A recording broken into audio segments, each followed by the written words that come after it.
Hello दोस्तों, स्वागत है आपका अपने यूट्यूब चैनल ट्रिकी एजुकेशन पर। दोस्तों, आज मैं आपसे बात करने वाला हूं पंजाब और झारखंड जीडीएस रिजल्ट्स के बारे में। रिजल्ट्स होगा क्या, अभी तो अप्लाई हो रहे हैं। मेरा कहने का मतलब है आपसे करूँगा जॉब प्रोफाइल के बारे में। क्या होती है जॉब प्रोफाइल, यानी किसकी बीपीएम एबीपीएम को क्या क्या काम करना पड़ता है। और मैं आपको ये भी बताऊँगा कि आपको कैसे फॉर्म अप्लाई करना चाहिए, जैसा कि आपने थंबनेल देखा होगा। तो आपको सारी चीज़ें क्लियर करूँगा इसमें आपसे, और थोड़ा मैं आपसे राजस्थान के बारे में इसमें बात करूँगा। जो कैंडिडेट देख रहे हैं तो ध्यान से वीडियो को समझिएगा। मैं आपसे राजस्थान के बारे में भी थोड़ा बात करूँगा यहाँ से। तो चलिए, टाइम वेस्ट नहीं करता हूँ, पहले मैं बात कर लेता हूँ यहाँ से कि जॉब प्रोफाइल क्या होती है इसकी, तो मैं वो बात कर लूँ आपसे। तो मैं आपको बता दूँ, यहाँ से स्टार्ट करता हूँ मैं बीपीएम से। दोस्तों, मैं आपसे स्टार्ट करता हूँ यहाँ से बीपीएम से कि इसकी जॉब प्रोफाइल क्या होती है, क्या काम करना पड़ता है इसमें, और क्या सैलरी होती है इसकी, और क्या क्या फैसिलिटीज़ होती हैं इसमें, और आपको इसमें अप्लाई करना चाहिए या नहीं करना चाहिए। तो मैं आपको इसमें अच्छे से क्लियर करूँगा। दोस्तों, कुछ लोगों को तो इसमें बुरा लगेगा, तो उसके लिए क्या, जो सच है वो सच है। चलिए देखते हैं, ज़्यादा टाइम वेस्ट नहीं करें। तो मैं बीपीएम वालों की बात करूँ यहाँ से, तो मैं आपको बता दूँ डियर, यहाँ से याद रखना, आपने ऐसा का नोटिस देखा होगा ना, तो नोटिस की जो सैलरी होती है वो नहीं होता, वो एक एक्चुअली सैलरी में मानता हूँ वो अनुमानित लगाते हैं, लेकिन वो सैलरी रियल सैलरी इसमें क्या मिलती है नहीं तो आप ट्राई कर सकती हो, जो आपके आसपास या कहीं कॉन्टैक्ट में कोई हो, नहीं उनसे आप क्लियर कर सकते हो। तो पहले मैं आपको बताऊंगा वो सैलरी यहाँ दी जाती है जो प्रेजेंट में मिल रही है। बीपीएम की बात करूँ ना, तो यहाँ से 4 आवर्स 4 हावर्स की बात करूँ तो 4 हावर्स की ड्यूटी के लिए कम से कम अभी फ़िलहाल में जो प्रेजेंट में मिल रहे हैं, यानी जो सैलरी दी जा रही है वो सैलरी अभी दी जा रही है, ये मान चलिए आपको, यानी समथिंग ऐसा पड़ रहा है 15,000 प्लस के आसपास सैलरी दी जा रही है। याद रखना, 4 हावर्स के लिए यहाँ पे अभी प्रेजेंट में यानी कि 15,000 प्लस सैलरी दी जा रही है। अगर मैं 5 हावर की बात करूँ बीपीएम की, तो 5 हावर्स की अभी फ़िलहाल में 16,000 775 प्रेजेंट में सैलरी दी जा रही है। 5 हावर्स की। तो याद रखना, ये अभी प्रेजेंट में सैलरी चल रही है। एबीपीएम की बात करूँ मैं, एबीपीएम की, तो एबीपीएम की सैलरी की बात करूँ दोस्तों मैं आपसे, तो एबीपीएम की जो सैलरी है ना, तो प्रेजेंट में वो 14,000 प्लस कुछ समथिंग अभी सैलरी दी जा रही है एबीपीएम वालों को। तो उम्मीद करता हूँ सैलरी से संबंधित आपके डाउट्स क्लियर हो गए होंगे।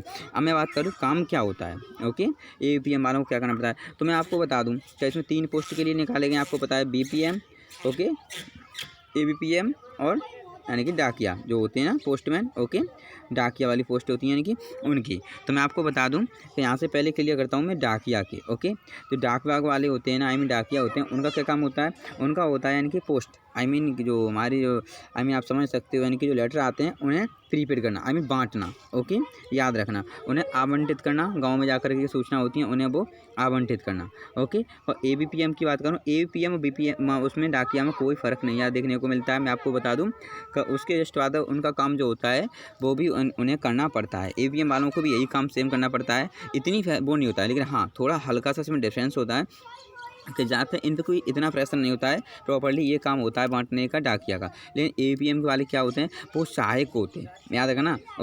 सहायक पोस्ट मास्टर होते हैं बीपीएम के नीचे अंडर में जो काम करते हैं। जैसे का मान चलिए बीपीएम का काम होता है यहाँ से डाटा तैयार करना, यानी प्रोसेस जो क्या क्या हुआ है, क्या क्या काम हुआ है यहाँ पर, यानी कि तो उनका डाटा तैयार करना, उन्हें बताना, उन सारी चीज़ों को क्लियर करना। और उन्हीं के नीचे अंडर में काम करते हैं एबीपीएम वाले बीपीएम के। दोस्तों, याद रखना, तो बीपीएम वाला काम होता है उसे यानी कि देख रेख। अब नॉर्मल लैंग्वेज में भाषा में समझाऊंगा आपको, तो सीधी सी बात है, बीपीएम का जो काम होता है नीचे का, यानी कि वो एपीएम वालों को करना पड़ता है। लेकिन एपीएम वाले जो होते हैं वो सारी चीज़ क्लियर करके वहाँ से फिर डाकिए द्वारा वहाँ से आवंटित करवाते हैं। पर याद रखना, इसमें अगर ये तो हो गई उससे संबंधित काम क्या करना पड़ता है। तो चलिए, अगर मैं बात करूँ फैसिलिटीज़ की बात करूँ, दोस्तों प्रेजेंट में भी कोई फैसिलिटीज़ नहीं है। आपको बता दूँ यहाँ से कि प्रेजेंट में भी कोई फैसिलिटीज़ नहीं है, यानी कि जीडीएस ग्रामीण के लिए। याद रखना, लेकिन जो अभी 26 नवंबर को जो स्ट्राइक हुआ था उसमें सारी चीज़ें मांग की गई थी कि उन्हें भी सुविधाएं दी जानी चाहिए। लॉकडाउन में उन्होंने काफ़ी ज़्यादा मेहनत की है। घर घर जा करके उन्होंने जो मनी ट्रांसफ़र जो मनी ऑर्डर होते हैं वो भी वहाँ पर ये पेंशन्स वगैरह, वृद्धा पेंशन वगैरह और भी होती हैं पेंशन्स, वो घर पे जा करके आवंटित की हैं लॉकडाउन में। तो इसलिए गवर्नमेंट ने इनके लिए भी कहा कि इन्हें सारी फैसिलिटीज़ मिलनी चाहिए। याद रखना, तो मैं आपको और हाँ, इनकी सैलरी पर भी बात की गई है। बीपीएम और ईपीएम की बात करूँ तो आपकी सैलरी जो है ना वो 18,000 प्लस यहाँ डिमांड की गई है कि 18,000 प्लस सैलरी दी जानी चाहिए इन लोगों को। तो देखते हैं अब ये कब तक, यहाँ से ये कहा गया है कि अगले नेक्स्ट मंथ से ये चीज़ लागू कर दी जाएंगी। तो देखते हैं कितना समय और लगता है इनमें। ओके, तो ये तो होगी हमारी उससे संबंधित सैलरी से और काम से संबंधित। ओके दोस्तों, चलिए अब मैं बात करता हूँ कि आपको यहाँ से अप्लाई जो फॉर्म कर रहे हो दोस्तों, झारखंड और पंजाब की बात कर रहा हूँ। तो मैं आपको बता दूँ कि आप लोग जैसे कि जो कैंडिडेट इसमें अप्लाई करना चाहता है तो मैं आपको बता दूँगा, अगर याद रखना।